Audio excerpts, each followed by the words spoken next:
lido certa vez na revista Sun, periódico editado dos Estados Unidos, um artigo que comentava a forma com que dois criminosos haviam sido capturados graças a um papagaio.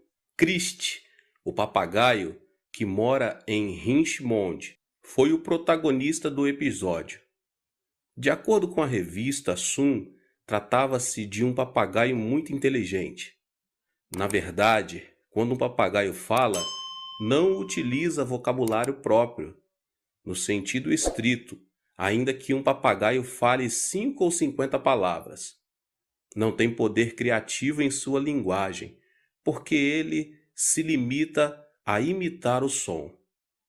Ao contrário, a linguagem do homem não é uma simples repetição de sons, mas contém uma ideologia, um pensamento, um significado, um sentido, uma filosofia e até uma observação artística. Assim, a palavra do homem tem uma estreita relação com o seu pensamento. Não podemos separar a palavra do pensamento, porque a palavra do homem é moldado pelo pensamento. Então, como podemos usar tanto a mentalidade quanto a confissão da palavra de acordo com a vontade de Deus? Meus irmãos, nesta noite eu quero explicar isso por meio da história de Davi. Davi fez uso de seu pensamento e de sua palavra de acordo com a orientação divina e, consequentemente, teve uma vida de sucesso. Agora, a pergunta é: como fazer uso das palavras do pensamento da quarta dimensão? Eu quero ler uma passagem com os irmãos em 1 Samuel, no capítulo 17, os versos 34 e 35, que diz assim: Davi, entretanto, disse a Saul: Teu servo toma conta das ovelhas de seu pai. Quando aparece um leão ou um urso e leva uma ovelha do rebanho, eu vou atrás dele, dou-lhe golpes e livro a ovelha de sua boca. Quando se vira contra mim, eu o pego pela juba e lhe dou golpes até matá-lo. A primeira confissão feita por Davi foi diante do rei Saul. Quando lemos essa passagem, não podemos deixar de indagar: como é possível que Davi fosse tão valente? Ele era apenas um jovem de menos de 20 anos, meus irmãos. E como era possível que, sem medo, ele estivesse atacado leões e ursos, arrancando-lhes os pelos e golpeando até matá-los? Como isso seria possível? A resposta será fácil, se compreendermos que não é pela arma que temos em mão que a luta se define, e sim pela nossa mente. Se vencermos na luta travada em nossa mente, venceremos na luta real. Se, porém, perdermos a luta travada em nossa mente, perderemos na luta real. Pense em Davi, que se mostrou determinado a pensar como Deus. Ele era um pastor de ovelhas, meus irmãos. Não havia recebido uma educação formal. De qualquer modo, era alguém que adorava e servia o Senhor desde menino e tinha o costume de meditar em Deus. Sobre todas as palavras, Davi levou muito a sério o versículo que diz: dominem sobre todos os animais. Gênesis 1, 28. O texto mostra que Deus é o Deus criador do universo. Com certeza, era baseado nessa passagem que Davi imaginava como mataria os animais selvagens, esquecendo-se de sua condição física e de sua idade.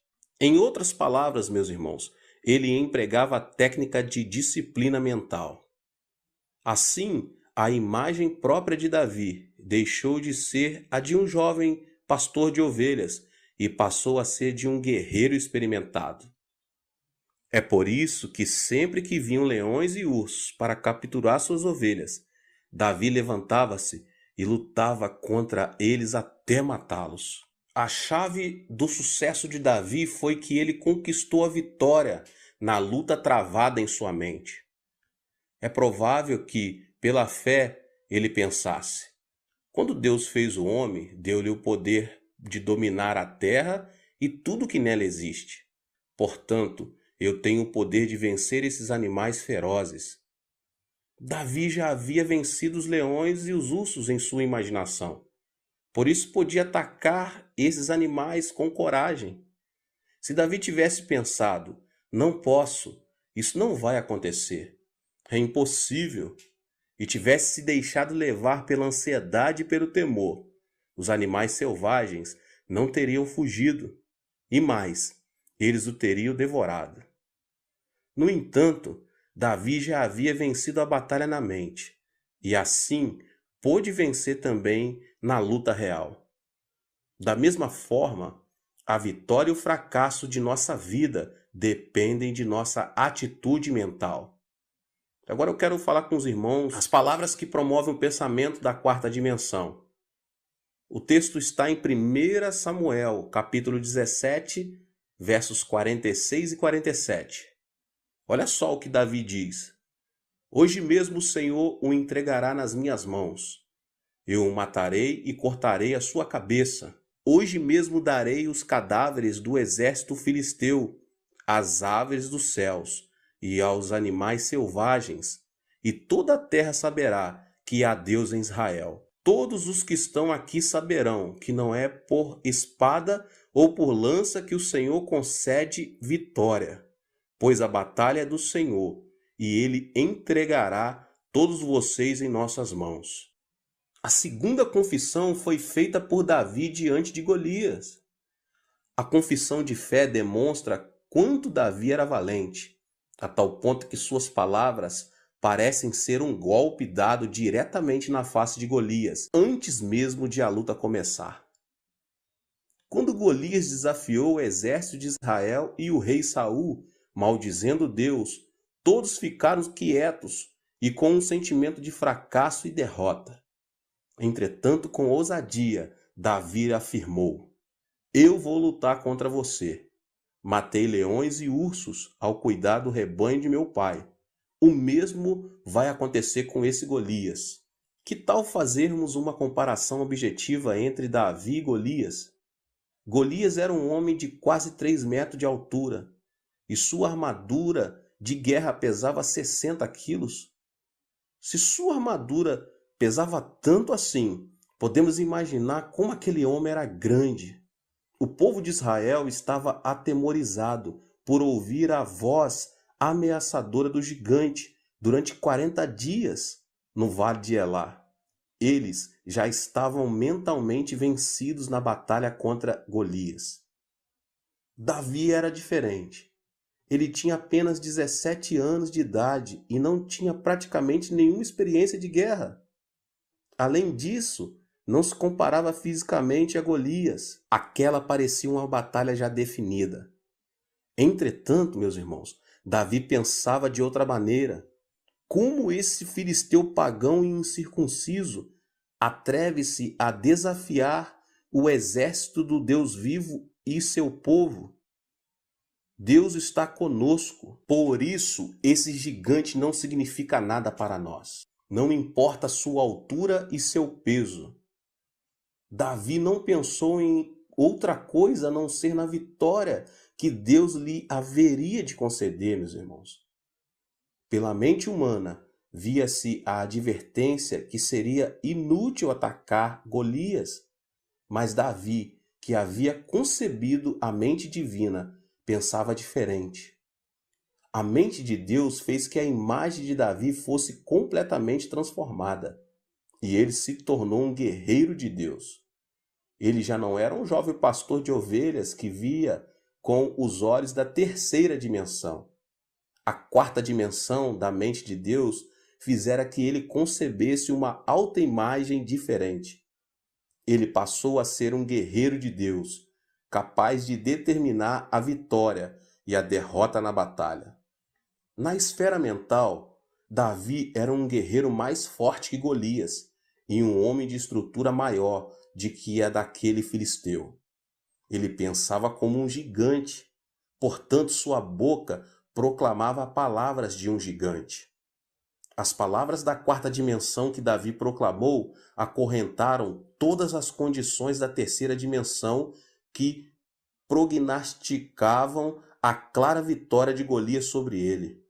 As condições da terceira dimensão começaram a ser governadas pelo poder da confissão da palavra da quarta dimensão. A palavra de Deus declara: como falastes aos meus ouvidos, assim farei a vós outros. Números 14, 28. E as palavras convictas de Davi fizeram que a vitória se revertesse. Assim, a batalha não foi um medir de forças, mas o uso da fonte invisível do poder da quarta dimensão, mediante o pensamento, a fé e a confissão da palavra. Agora é preciso comparar Davi a outro personagem, o rei Saul. Saul foi um homem ungido para governar Israel. Foi um dos líderes mais eminentes de sua época. Entretanto, ele pensou que Davi não poderia enfrentar Golias. Veja, essa ideia de sair para lutar contra Golias é absurda. Ele é um general que nunca perdeu uma batalha em sua vida. E você é um jovem de apenas 17 anos. Isso é impossível. E quis fazer arrefecer o ânimo de Davi. A maneira que Saul pensava não provinha de Deus. Ao contrário, fundamentava-se na sua experiência. Ele era um rei, mas com base em suas experiências passadas, sua mente estava tomada de fracassos. Apesar de se tratar do rei de Israel, a nação escolhida, ele se mostrava ansioso e temeroso, esperando ser derrotado e escravizado pelos filisteus. Entretanto, Davi pensava que Golias não seria nada mais do que um leão ou um urso morto. Passou a olhar para Golias do ponto de vista divino e assim viu nele um leão ou um urso entre os vários animais que havia matado. Saul pensava que seria derrotado, enquanto Davi pensava que venceria o inimigo. Por essa razão, Davi e Saul pensavam de maneiras totalmente diferentes, mesmo servindo ao mesmo Deus. Davi tinha um pensamento de Deus e sabia como administrar sua vida conforme esse poder. Sabia como viver com o poder de Deus e não com as próprias forças. Por outro lado, Saul servia ao mesmo Deus, mas não refletia o poder da fé em sua vida. Confiava na sua própria força, no próprio poder e na própria experiência. Trocando em miúdo, meus irmãos, os pensamentos de Saul eram pensamentos da terceira dimensão, enquanto os pensamentos de Davi eram da quarta dimensão.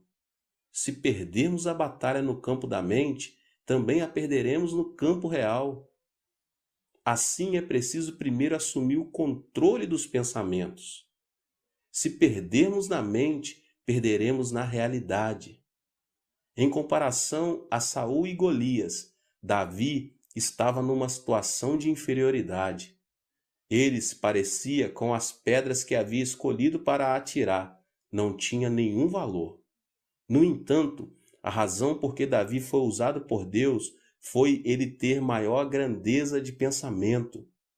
A segunda confissão demonstra claramente que a grandeza do pensamento de Davi superava a de Golias. A grandeza do pensamento. Este foi o segredo para que Davi se destacasse e vivesse uma vida muito especial. As duas confissões de Davi, relatadas no capítulo 17 de 1 Samuel que lemos, revelam como podemos conseguir a linguagem da quarta dimensão. Esta provém do pensamento da quarta dimensão. Com base na história de Davi, meus irmãos, nós aprendemos que a maneira de pensar é fundamental para que nossa vida seja elevada. Para começar, precisamos de uma base que nos permita fazer uso dos pensamentos e da linguagem da quarta dimensão em nossa vida diária. Da mesma forma que, para sermos salvos, necessitamos crer e aceitar Jesus como nosso Salvador, é preciso preencher alguns requisitos básicos para pensar e falar na quarta dimensão. Isso é importante, porque forma nossa autoimagem espiritual. Os 3 passos que apresento agora servirão de filtro e desfarão todos os elementos negativos que estão em nosso pensamento e em nossa linguagem. O primeiro passo é o arrependimento. A maioria das pessoas sabe que o pensamento positivo e a linguagem positiva resultam em benefícios. De fato, ouvem-se muitos discursos e pregações em que se enfatiza a necessidade de pensar e falar positivamente. O estranho, entretanto, é que as pessoas não pensam nem falam de forma positiva, mas deixam-se invadir por pensamentos e palavras negativas. Como consequência disso, caem num poço de frustração e ansiedade. A Bíblia explica por que o homem, mesmo sabendo que o pensamento e a linguagem positiva são bons, mas não os põe em prática. Primeiro, o homem tem a tendência de pensar e falar negativamente. Deus não criou o homem dessa maneira. O homem foi criado segundo a imagem de Deus. Por conseguinte, ele deveria pensar e falar positiva, ativa e criativamente. Depois da queda de Adão, porém, a maneira de pensar e a linguagem foram corrompidas, tornando-se negativas. É por isso que as pessoas se acostumam ao pensar e à linguagem negativos e os consideram algo natural. Em segundo lugar, após a queda de Adão, as circunstâncias também foram corrompidas e, consequentemente, meus irmãos, o mundo passou a viver em meio à ansiedade, ao temor, à ânsia e à preocupação. O mundo decaído está cheio de coisas negativas. O que é negativo nos contagia especialmente pelos meios de comunicação em massa, pela TV, pelo cinema e pela publicidade. As notícias são negativas e transmitem uma mensagem que se resume em todos morrerão. Vivemos numa era em que as informações e o conhecimento que o mundo nos oferece nos causam temor. Resumindo, o DNA do pensamento do homem foi corrompido por causa do pecado. Além disso, o homem está exposto a circunstâncias negativas e é por isso que ele vive encerrado numa jaula de pensamentos negativos. As palavras provenientes de uma mentalidade negativa têm um poder destrutivo extraordinário e acabam destruindo relações pessoais e prejudicando as pessoas ao nosso redor. Não devemos dar lugar a pensamentos negativos, muito menos pronunciar palavras negativas. Da mesma forma, as palavras positivas são importantes, já influenciam não apenas a nossa vida, como também nosso futuro. É preciso envidar esforços para pensar e falar positivamente e corrigir o pensamento humano corrompido. Devemos nos esforçar para isso. É preciso tomar posse do direito que temos de pensar positivamente. Como podemos nos apossar desse direito? Por meio do arrependimento, é o primeiro passo. Adão e Eva foram expulsos do jardim do Éden. Assim, por mais que tivessem pensado positivamente, não poderiam mudar a circunstância e o seu destino, a menos que se arrependessem, recebessem o perdão de seus pecados e fossem aceitos por Deus. Primeiramente, devemos estar em paz com Deus para que o Espírito Santo opere positivamente sobre nossos pensamentos. É por isso que a primeira mensagem de Jesus foi: o reino de Deus está próximo. Arrependam-se e creiam nas boas novas. Marcos 1,15. Jesus disse que a primeira condição para a entrada no mundo do pensamento positivo é o primeiro passo, é o arrependimento. É preciso que nos aproximemos de Deus, arrependidos de nossos pecados. E o que é arrependimento, meus irmãos? A palavra grega metanoia não somente implica mudança de direção e abandono do pecado, mas também resulta numa mudança total, que inclui pensamentos e emoções. Em poucas palavras, arrependimento é mudança de coração. Ou seja, arrepender-se é confessar e pedir perdão pelo egoísmo, pelos maus desejos do corpo, pela cobiça dos olhos e pela arrogância da vida. Arrepender-se é abandonar os pensamentos pecaminosos, renunciar ao pecado e voltar a considerar Deus como o centro da vida. Em outras palavras, arrepender-se é inclinar a balança do egoísmo para o teocentrismo. Rigorosamente falando, por mais que você passe anos congregando numa igreja, se vive uma vida egocêntrica conforme sua mesquenharia e seu pensamento pecaminoso, você não terá experimentado um arrependimento genuíno. O arrependimento implica não somente mudança do pensamento do coração, como também abandono do pecado, renúncia ao egocentrismo e volta para Deus. Um arrependimento sem obras para nada serve. É por meio de um genuíno arrependimento que adquirimos o direito de pensar positivamente. Por mais que alguém pense e fale positivamente, se não se arrepender, encontra-se em inimizade com Deus e, assim, não pode contar com a ajuda divina na operação de milagres positivos. É preciso, meus irmãos, arrepender-se de todo o coração e fazer que Deus ocupe o centro da vida. E o segundo passo é identidade. Uma vez que tenha sido transformado a essência do pensamento corrompido e sua vida tenha se tornado teocêntrica, com o objetivo de pensar e falar positivamente, você deve ter uma clara identidade de que é um santo filho de Deus. Que pai daria uma pedra a um filho que pede pão? Que pai que daria uma serpente a um filho que pede peixe? A Bíblia diz: se vocês, apesar de serem maus, sabem dar boas coisas aos seus filhos, quanto mais o Pai de vocês, que estás nos céus, dará coisas boas aos que lhe pedirem. Mateus 7:11. A identidade afirma sermos filhos de Deus, nos trará a confiança de que Deus Pai nos protegerá para sempre. Há muito tempo vi no jornal uma foto que me chamou a atenção e não pude deixar de rir. Na época, Kennedy era o presidente dos Estados Unidos. A foto mostrava como Kennedy se reunia com os ministros de cada secretaria. Obviamente, a reunião era de caráter sério e confidencial.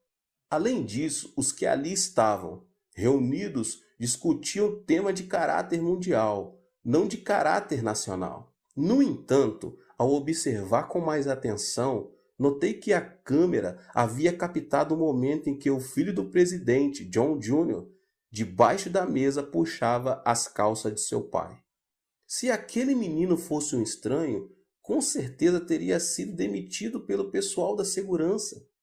Quem se atreveria a puxar as calças do presidente de uma nação no momento em que discutia um assunto histórico de suma importância?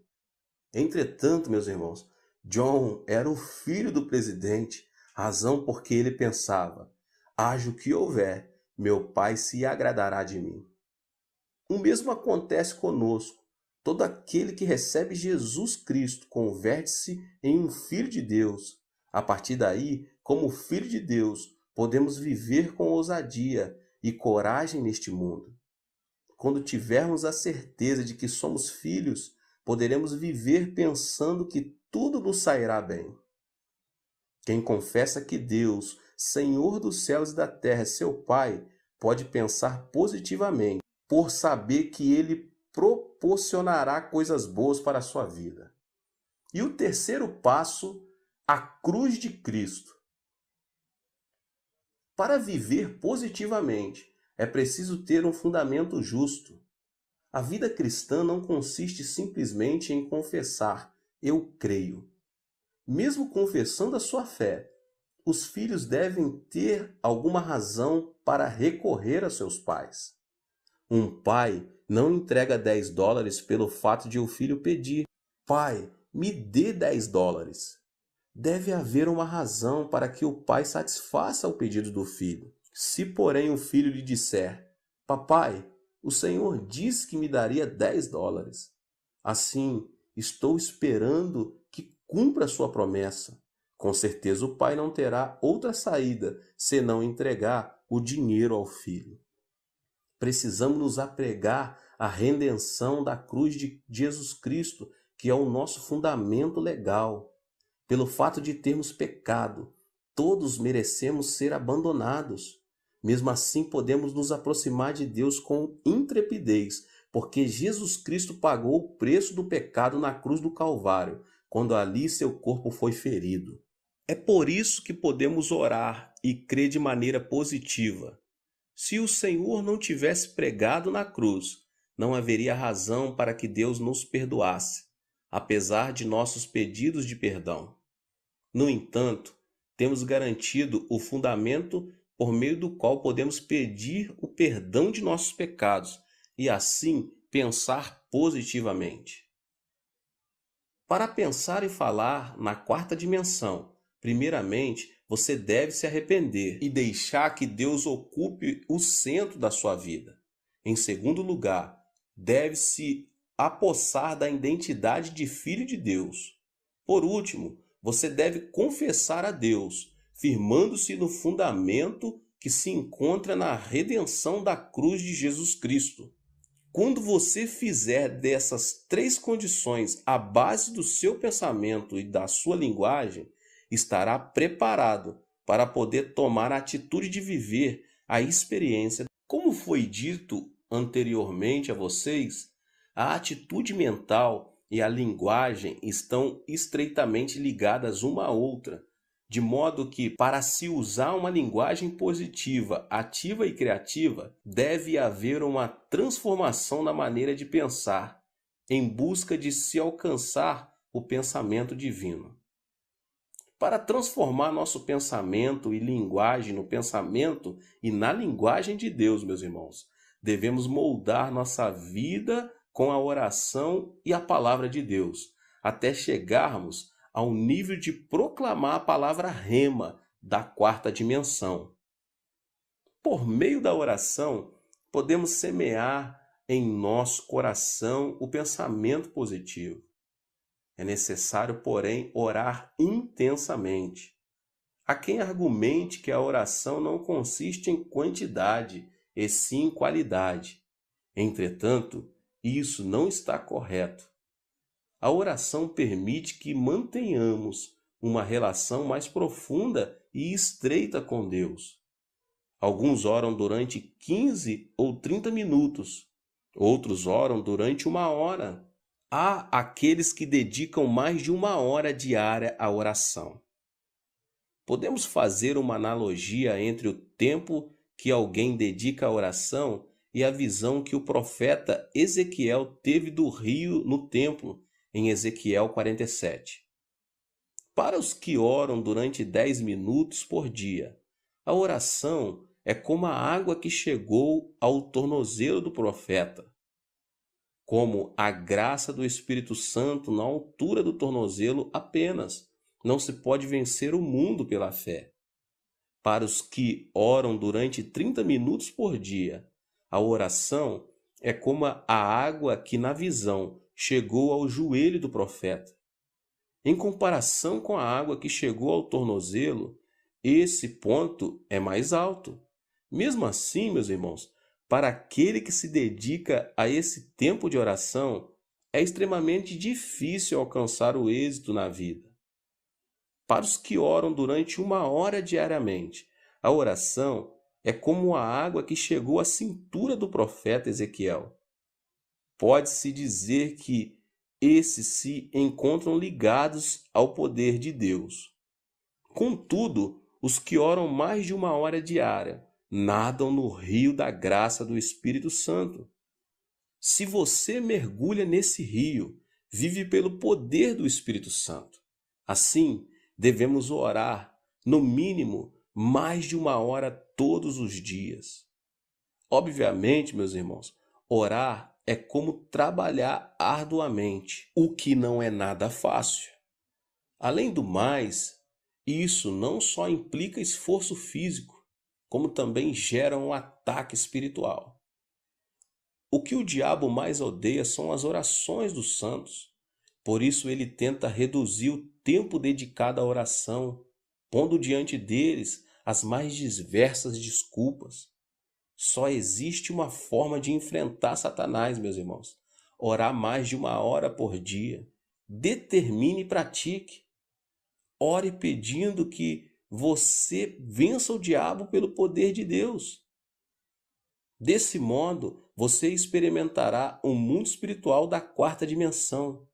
Começará a ver as coisas sob o ponto de vista de Deus, de forma clara, concisa e limpa, e começará a viver pelo poder de Deus. Todo aquele que não vive de acordo com sua fé não passa de pó, por mais que tenha toda a autoridade, poder e glória. Quem não vive edificando justiça em seu coração vive na ilusão. Quem perdeu a justiça não passa de pó, ainda que tenha muitas riquezas. Em segundo lugar, meus irmãos, devemos semear a palavra de Deus no solo dos nossos pensamentos. A maneira mais eficaz de semear a semente do pensamento de Deus em nosso coração é semear a palavra de Deus em nosso pensamento. De Gênesis a Apocalipse, a Bíblia apresenta o pensamento de Deus. Se vestirmos a armadura do pensamento de Deus, poderemos conseguir coisas que jamais imaginaríamos conseguir com a força humana. Se você pedir ao Senhor que lhe dê uma palavra e o Senhor a conceder, milagres ocorrerão. João 15:7 diz: Se vocês permanecerem em mim e as minhas palavras permanecerem em vocês, pedirão o que quiserem e lhes será feito. Quando nos referimos à palavra, pensamos na Bíblia, que é o Logos ofertado a todos os homens. É por meio dele que conhecemos Deus e sua graça. Entretanto, existe outro tipo de palavra que nos permite experimentar o mundo espiritual da quarta dimensão, que é a Rema. Esta é a palavra que o Espírito Santo inspira especialmente do Logos. A razão por que a palavra Rema é importante deve-se ao fato de a palavra que se encontra contida na letra penetrar no pensamento do cristão, apegar-se a ele e operar um milagre. É por isso que se diz que a fé vem pelo ouvir, e o ouvir pela palavra de Cristo, ou seja, a palavra Rema. Qualquer pessoa pode ler o Logos e conhecer Deus e sua graça. Para obter a fé da quarta dimensão, porém é necessário receber a palavra Rema, dado por divina inspiração do Espírito Santo. O famoso evangelista e pastor D.L. Moody referiu-se à fé baseada na palavra Rema da seguinte maneira: Orei durante muito tempo para que Deus me desse fé. Eu aguardava que a fé caísse do céu como uma rajada de vento. Entretanto, a fé não chegava para mim. Até que um dia li Romanos 10:17 que diz: A fé vem por se ouvir a mensagem, e a mensagem é ouvida mediante a palavra de Cristo. Percebi que eu estava orando equivocadamente, sem abrir as páginas da Bíblia. A partir daquele instante, passei pela experiência de ver minha fé crescer rapidamente. Além disso, a palavra Rema nos ajuda a superar os obstáculos, pois move o mundo espiritual da quarta dimensão. Laura Wilkinson, medalha de ouro na plataforma de 10 metros nos Jogos Olímpicos de Sydney, havia sofrido uma fratura na perna direita e seu treinador decidira que não a consideraria para a Olimpíada. Todavia, ao ler Filipenses 4:13, que diz: Tudo posso naquele que me fortalece, ela sentiu uma grande inspiração. Tratava-se da palavra Rema para a sua vida. Ela meditava e confessava a palavra repetidas vezes durante o dia e deu graças por ela. A palavra rema começou a dominar seus lábios. Laura Wilkinson lia e confessava essa palavra dezenas de vezes ao dia. O segredo da repetição é ouvir a palavra de Deus novamente. O mesmo pensamento de Deus que se lança e volta para nós como bumerangue. Quando escutamos a palavra rema repetidamente, o poder que ela contém transforma nossa mente e nosso corpo. Não se trata de parapsicologia ou controle mental. Trata-se de aplicar o poder do Evangelho à nossa vida. Uma vez que a palavra governa nossa linguagem e sai da boca, volta aos nossos ouvidos, aumenta a fé e opera o milagre. Por meio da confissão de fé, Laura Wilkinson pôde superar a lesão e receber a medalha de ouro. Nem todos experimentaram esse tipo de milagre. Wilkinson teve de orar, clamar e ler a palavra com o propósito de experimentar o mundo da quarta dimensão. Foi nesse percurso que o Espírito Santo lhe deu a palavra rema, e ela creu no plano da quarta dimensão que seria curada de sua lesão. Em consequência, pôde participar dos Jogos Olímpicos e ganhou a medalha de ouro, tal como havia pensado e confessado. O poder que transforma vidas por meio da quarta dimensão manifesta-se quando recebemos e confessamos a palavra rema. É fundamental semear a palavra de Deus em nosso coração. A palavra ganha novamente vida quando nós aceitamos a palavra de Deus com a palavra rema em nossa mente. A palavra opera ativamente em nossa mente e dessa maneira governa a nossa vida. A confissão tem influência positiva sobre nosso futuro e nos guia para uma vida de bênção. A boca fala do que o homem guarda em seu coração. Tanto é assim que quando ouvimos uma pessoa falar, podemos prever como será sua vida no futuro.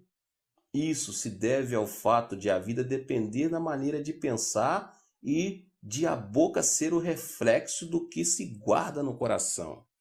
Acima de tudo, o cristão deve crer que Jesus Cristo é o dono de seus pensamentos e permitir que seus pensamentos e linguagem permaneçam debaixo da influência do Senhor. Essa é a chave pelo qual se alcançará o êxito mediante a espiritualidade da quarta dimensão. É preciso desenvolver uma linguagem da quarta dimensão por meio do pensamento. A palavra pronunciada tem o poder de atar e desatar a vida. No entanto, a maneira de pensar é o que dá forma e cor às palavras. Portanto, os simples fatos de perguntar o que você pensa é importante.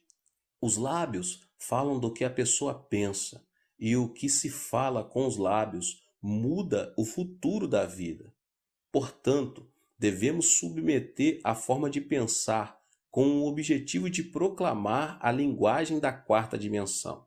Na vida de Davi, podemos observar que a linguagem da quarta dimensão provém da maneira de pensar. O homem foi criado para falar o que pensa. Portanto, deve encher sua mente de arrependimento, de identidade e da vitória da cruz. É nesse nível que você pode orar e proclamar a palavra rema.